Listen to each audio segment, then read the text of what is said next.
Hello, welcome back guys to Spotaria channels here. Today in this video I'm going to show you a tutorial how to combine files in a Google Drive on iPhone. But before it, I hope you guys click subscribe and the bell button to support this channel. And so now without any further ado, let's get started to the video.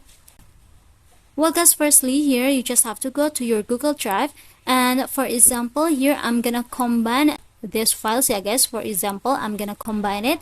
To combine it, you just have to tap and press for a second like this, and it will be a checklist, I guess, like this, and you just have to choose any files that you want to combine it.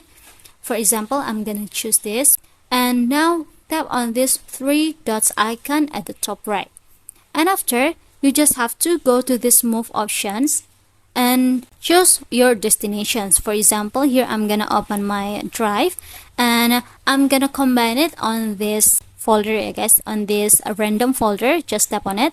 After, tap on this move here option at the bottom. Now tap on move, and now for the files it will combine on this folder. Just tap on it to see it. So yeah, I think it's enough guys. Thank you for watching this video. Don't forget to leave your like and comments below, and I'll see you soon on the next one. Goodbye.